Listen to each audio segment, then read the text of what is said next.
τελευταίος ομιλητής της σημερινής μερίδας είναι ο κύριος Ιωάννης Ρούτος, δημοσιογράφος.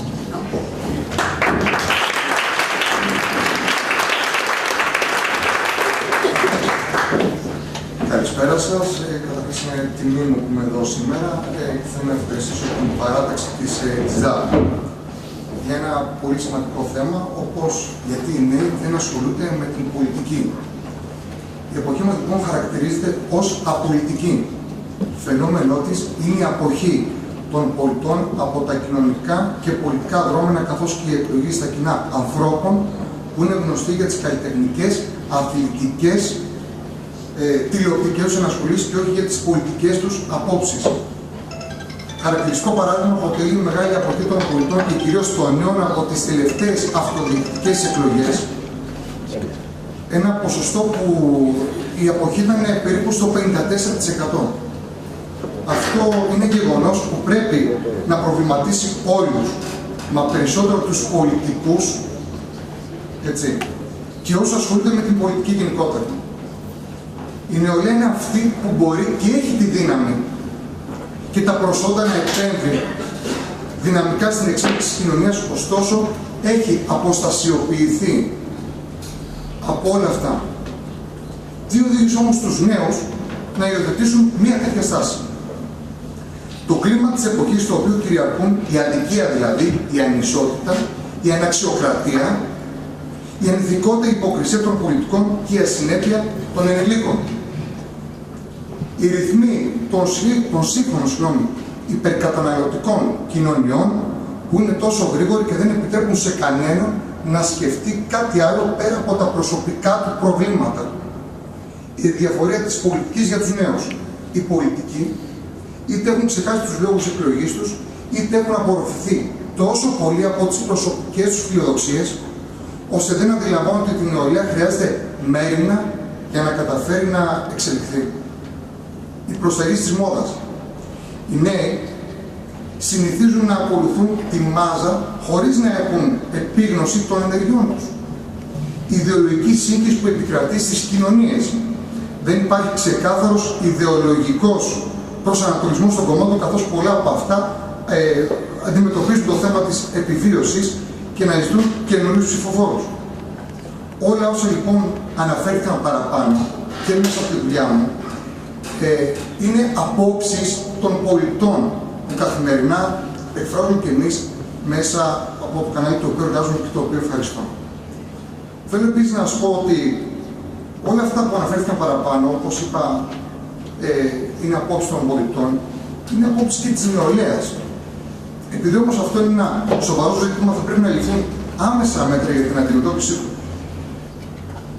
Πρώτα απ' όλα, για να είναι ενεργή η παρουσία των νέων στην πολιτική ζωή, θα πρέπει να βιώσουν ένα κράτος δικαίου το οποίο θα τους προσφέρει ασφάλεια και θα τους αντιμετωπίζει με ισοτιμία. Θα πρέπει να αισθανθούν πως ήδη συμμετέχουν στη λήψη αποφάσεων και δεν περιορίζονται στην άκρητη εφαρμογή τους. Τα ίδια τα κόμματα θα πρέπει να εξυγχρονιστούν και να συμβαδίζουν με τις εξελίξεις της εποχής. Παράλληλα με τις διαχρονικές αξίες που υπηρετούν, να παρουσιάζουν μια εξυγχρονισμένη, αν θέλετε, εικόνα και γλώσσα, ώστε να αποδείξουν στους νέους ότι τους κατανοούν και έχουν τη δύναμη να πορευτούν πλάι τους και να τους στηρίξουν. Φυσικά και οι ίδιοι νέοι οφείλουν να συνειδητοποιήσουν ότι η αδιαφορία και η μη συμμετοχή τους στα πολιτικά δρόμενα ζημιώνει κατά κύριο λόγο τους εαυτούς τους. Θα πρέπει να στοχεύουν στην πολιτική συμμετοχή, γιατί οι νέοι άνθρωποι έχουν μεγαλύτερη συναίσθηση των κοινωνικών προβλημάτων, καθώς πολλά από αυτά απασχολούν ιδιαίτερα τους ίδιους, όπως η παιδεία, η ενεργεία και η εγκληματικότητα. Ακόμα πολλά θέματα έχουν τη δυνατότητα να τα διαχειριστούν με μεγαλύτερη αντίληψη και ταχύτητα, όπως θέματα που σχετίζονται με την τεχνολογία.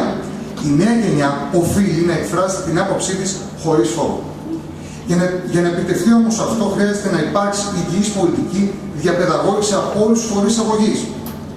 Πρωταρχικό ρόλο παίζει βέβαια η κοινωνία, η οικογένεια, η οποία οφείλει να προωθήσει το διάλογο, το σεβασμό, την ελεύθερη ανάπτυξη της προσωπικότητας και να αποτελέσει παράδειγμα, όπως είπα πριν, δημοκρατικότητας για τους νέους. Στη συνέχεια το σχολείο θα πρέπει να συμβάλλει στη μετάγγιση ηθικών αξιών, στην ενίσχυση της αυτοενέργειας και στην ανάληψη πρωτοβουλειών, έτσι ώστε να αναβαθμιστεί ο θεσμός των μαθητικών κοινοτήτων και αργότερη αυτονομία των φοιτητικών κινημάτων. Στη σωστή πολιτική διαπαιδαγώγηση των νέων μπορεί να συμβάλλουν φυσικά και τα μέσα μαζικής ενημέρωσης και οι πνευματικοί άνθρωποι.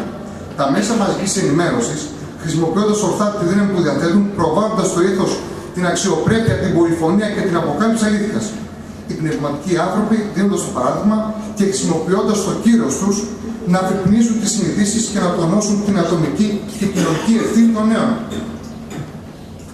Η σωστή πολιτικοποίηση των νέων θα οδηγήσει στο ενδιαφέρον και την ευθύνη για την επίλυση πολιτικών και κοινωνικών προβλημάτων. Γι' αυτό οι αρμόδιοι φορείς οφείλουν να τους πολιτικοποιήσουν ορθά. Βέβαια, από τη στιγμή που όλο το κοινωνικό σύστημα περιφρονεί τη γνήσια πολιτικοποίηση, θα είναι θαύμα οι νέοι να ασχοληθούν σοβαρά με την πολιτική. Ωστόσο, δεν είναι ακατόρθωτο.